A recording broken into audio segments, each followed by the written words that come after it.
I was very happy with Manqoba. I think he played an exceptional game. In my opinion, maybe if he started the game, he could easily be amongst the contenders for the man of the match, because I think he was very instrumental in tiring Lilepo up and giving us more possibilities to go forward. Our second half was very strong. Again, we got good chances. The first one with Van Roy. The second one, I think it was Manqoba, unfortunately, not taking the best decision after beating Ndwadwe, going for just one touch, and after that a lot of cutbacks that were cut. I think boys could have easily given us another goal if he had just looked at and seen where Knox was.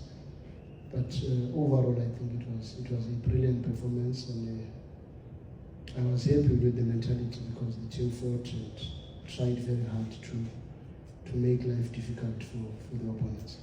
I wouldn't say it is because it's that easy. I think that sometimes we, as coaches, we have a responsibility to spend a little bit more time in understanding what the thinking of the coaches is, and what has worked for them and what has not worked for them, and maybe to drive the narrative of how you would want them to come at you, because sometimes the information that you share out there is in the public domain, and maybe you are trying to scare them not to go that direction, because you want them not to use maybe some of their best weapons, because they are thinking that you already know everything. But the truth in football is that even if you were to know that Lionel Messi is left-footed and he's going to go to his left foot, it's the level of training and the mentality of the opponents and the understanding of tactics, and maybe the structure being respected, because the goal that we considered,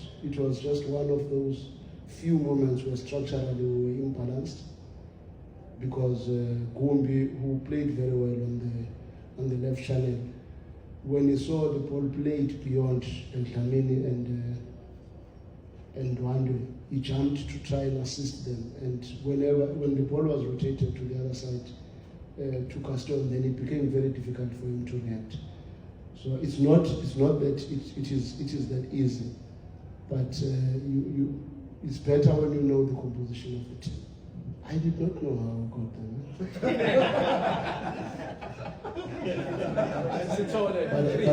but I was happy to have them. But as to how it happened, the mechanisms I cannot tell you. But the truth is, it's pleasing to have them. You know? What about Mnqithi? I don't know. I was not part of the process. You know. No, they are brilliant players. They are going to add value in our squad.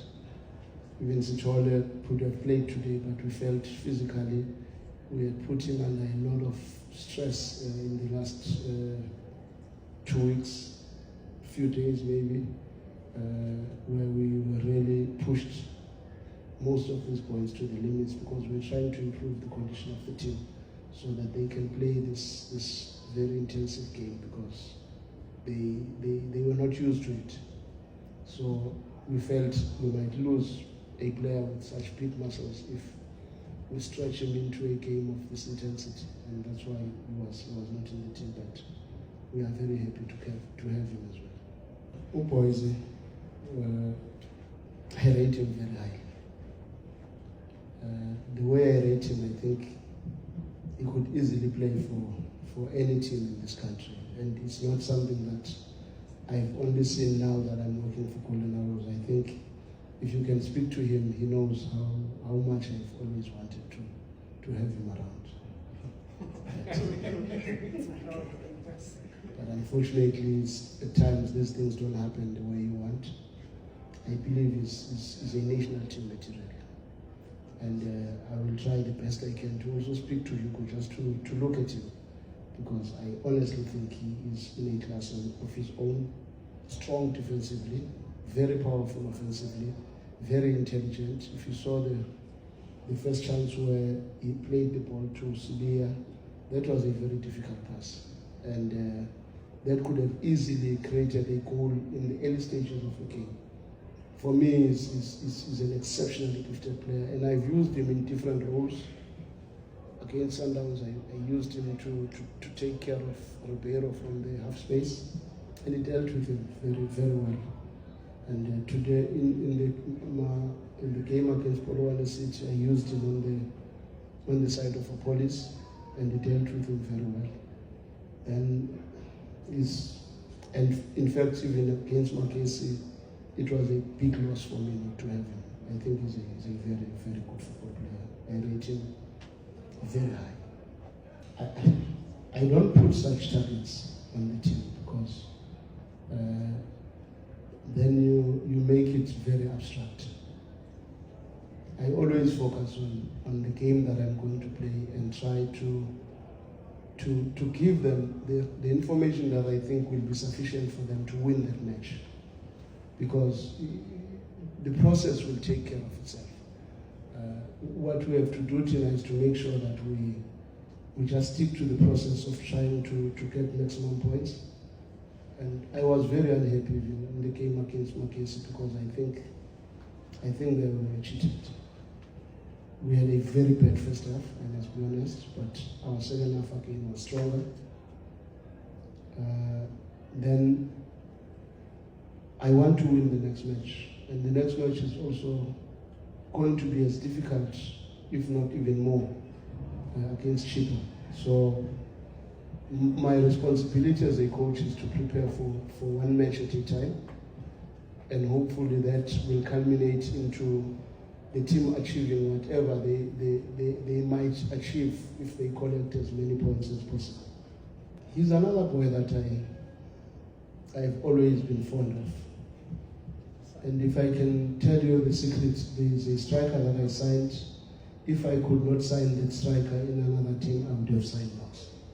Because he was number 2 in my list of strikers that I thought are potent enough to cause problems. But I also don't think he believes in himself as much as I do. Because sometimes he commits elementary mistakes that are not for his level. He can commit an elementary mistake now and give you a world-class situation immediately after that. And that for me is what I was even talking to the coaches now, that we have won the game, but I'm still having this element of unhappiness within me because I just feel we are too wasteful. I just feel we sometimes take decisions that you just don't understand where that one comes from. And Knox, in my opinion, is a better striker than many so-called. I don't want to be too hard on Ndwadwe because for me he is just work in progress. He reminds me of how we transformed Richard Hinkane before. Because the good thing that I must commend, and I appreciate it a lot, is that he gets himself in these positions more often than probably all the other players that we have. And the responsibility now lies with us as coaches to make him believe he's got far more to deliver than what he does. Because I just think he plays with so much nerves. And usually it's when somebody knows he's got a limitation somewhere. Maybe he's not sure about his first touch, he's not sure about his finish, he's not sure about his passing game. But the moment he starts to believe, he starts to see himself as this player that can turn things around.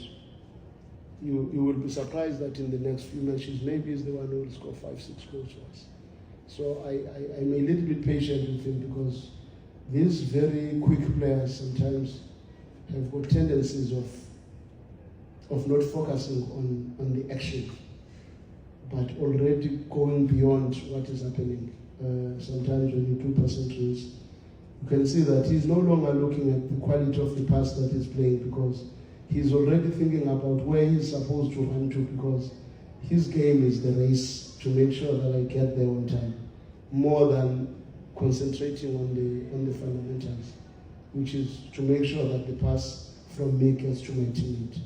And I saw a big improvement in his game against Polokwane City, but unfortunately, I think it's one of those case studies that we must just be patient with, because I think he's got a lot of potential.